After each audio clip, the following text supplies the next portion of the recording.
Boys and girls, ladies and gentlemen, it's your guy, DLG Reppin. Yes, you heard it, DLG Reppin, yeah? Reppin. Delhi, London, Gooner.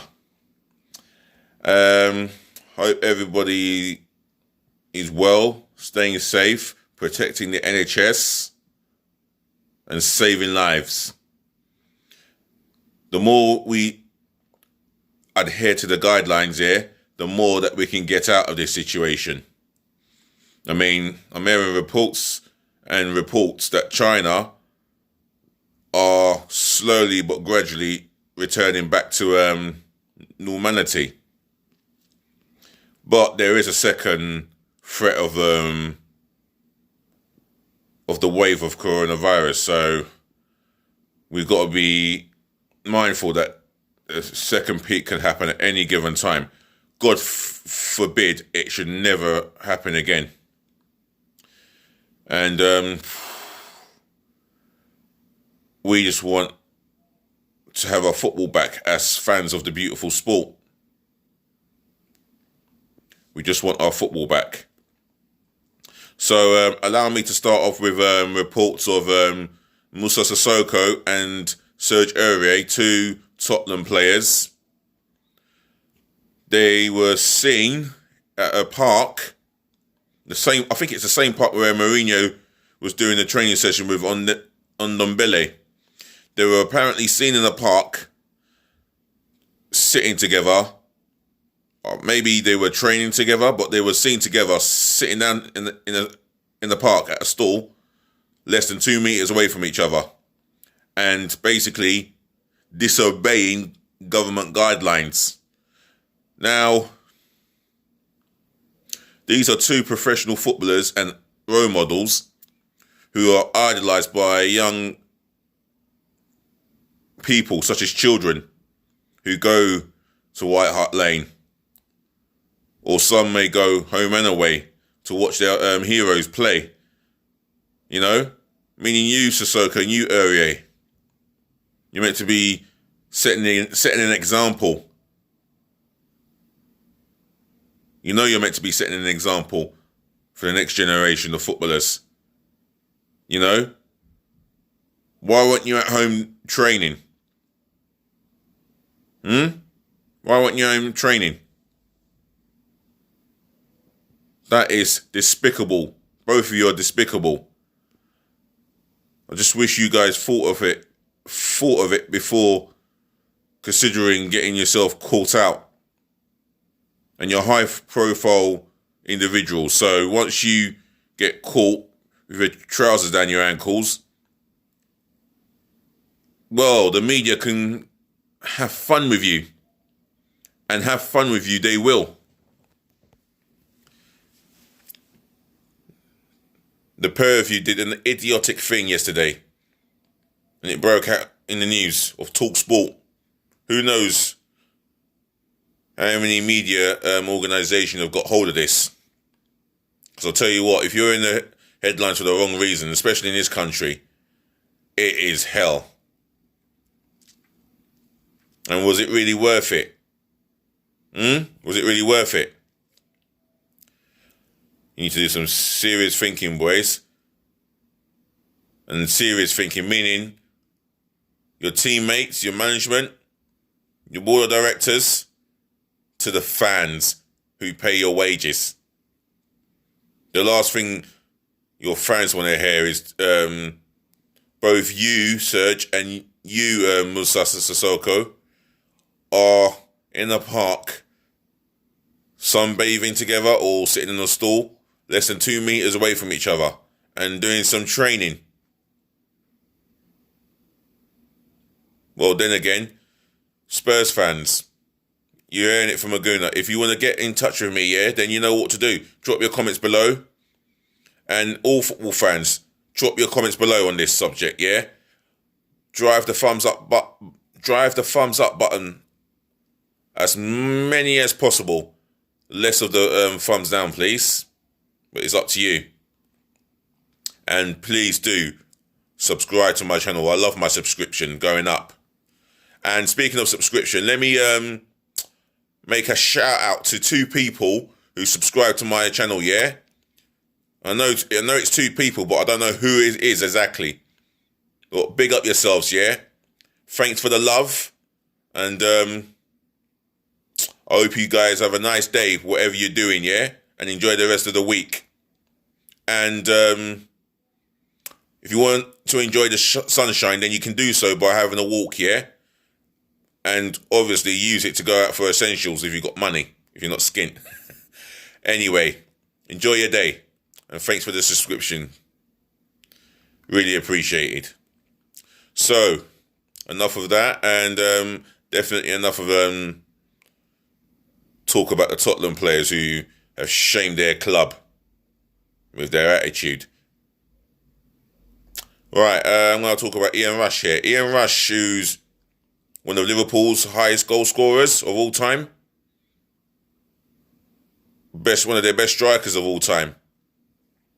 He states that Liverpool should be acknowledged for their efforts this season, regardless if they're gonna go on to win the title or not. Well, if it gets void and nullified, what is there to be acknowledged? The one trophy that you want to win. No one's going to remember the Premier League winners if the season gets nullified and void. So, as much as Liverpool have undoubtedly been unbelievable, but the reality is, if they have to void the season and nullify it, then the trophy cannot be awarded to Liverpool, which means the bottom 3 teams in the relegation zone have to stay in the relegation zone and start again next season. When next season will start, I don't know. Nobody knows when major sport is going to happen again in the world. It's just not possible to put a date on it. But what we do know is a decision is imminent from the FA. It's only a matter of time now.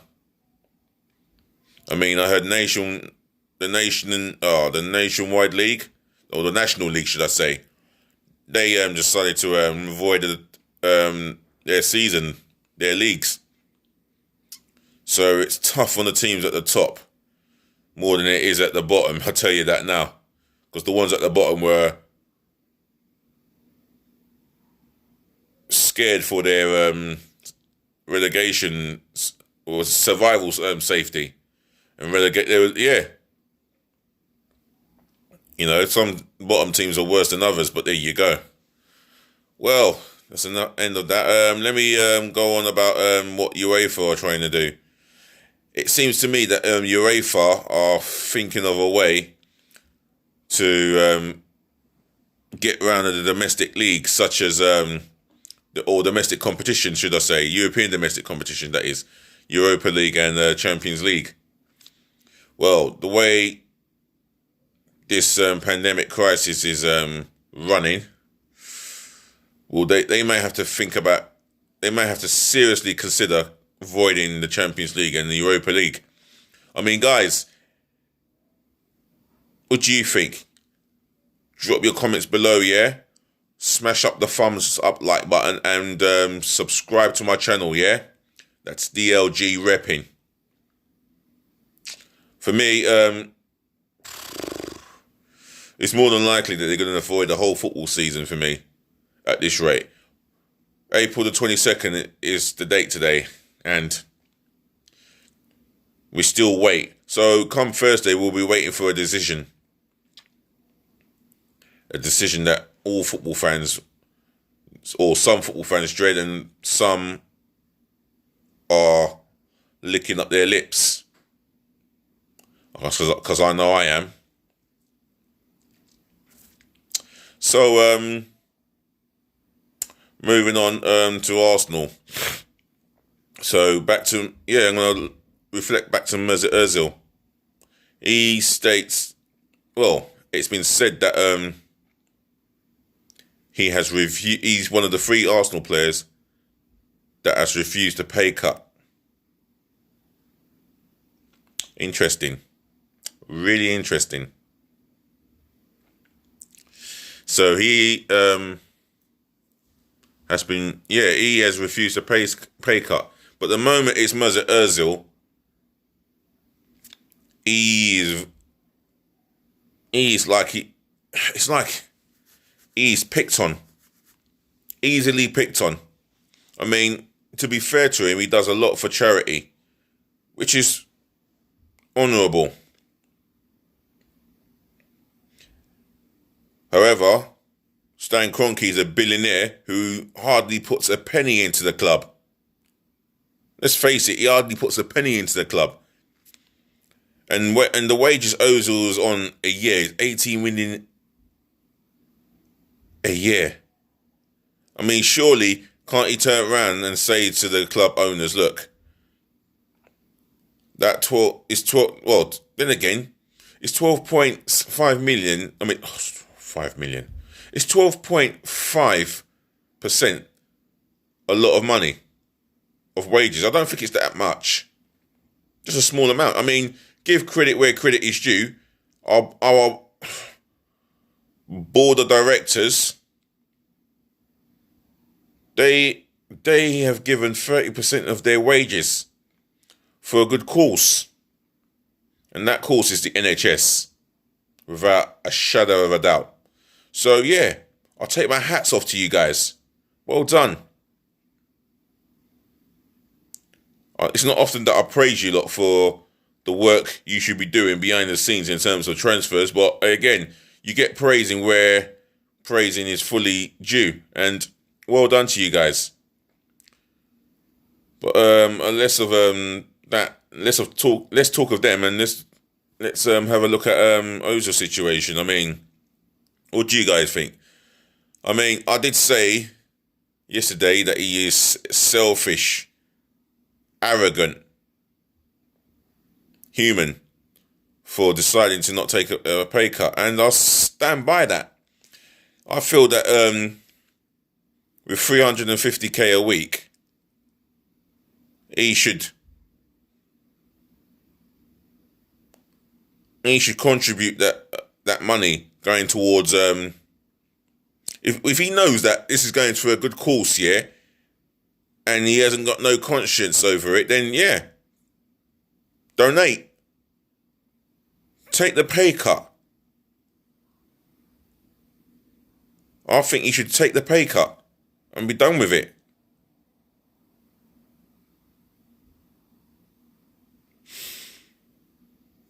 I mean, you're the highest paid Arsenal footballer at the club. Remember that, yeah? All right, you pay tax. You pay other stuff as well, which I can't remember off the top of my head, you know? I mean, Arsenal fans are in two... Well, they're split, Arsenal fans. They're split. Some are defending him and others are seething at him. You know? Really, really critical of him. Excuse me. So, let's talk about this. I feel that Ozil has got a lot to answer for, and he should come out and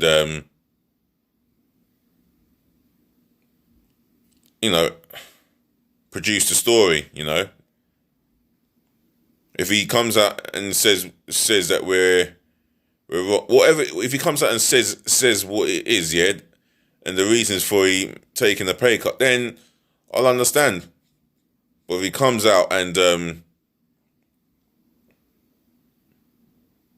gets angry and starts having to go at the fans or the members of the public, yeah, being the fans, yeah, who are the members of the public, then there'll be those that will turn against him. I mean, I'm not his biggest fan based on his footballing ability, but that's irrelevant. Whether you like him or not for his footballing ability, that's irrelevant.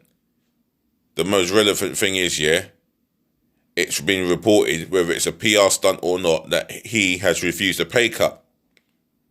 And he needs to come out and explain himself, really. But let's move on to the transfers speculation. There's been a lot of that. There's talks of Aubameyang being linked with Chelsea. Not that I think he'll go to Chelsea, but I'd rather him join them than Man United. Ugh. I mean, clubs up and down in Europe, such as the Barcelonas, the Real Madrids,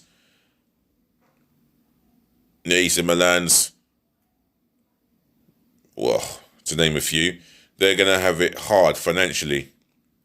And the smaller clubs on the European continent, they're going to have it so hard. I can see from this pandemic crisis, 2, maybe 3 football clubs going into liquidation, out of existence. Which is sad, really.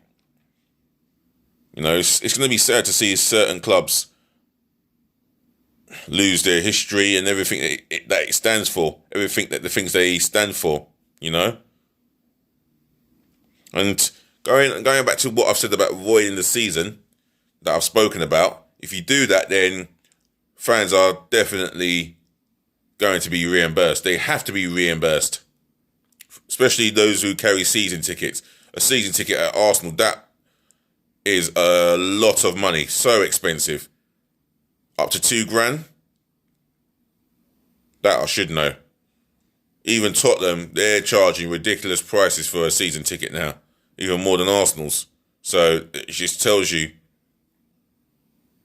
the ramifications of avoiding the season. It is a lot of to take in, you know.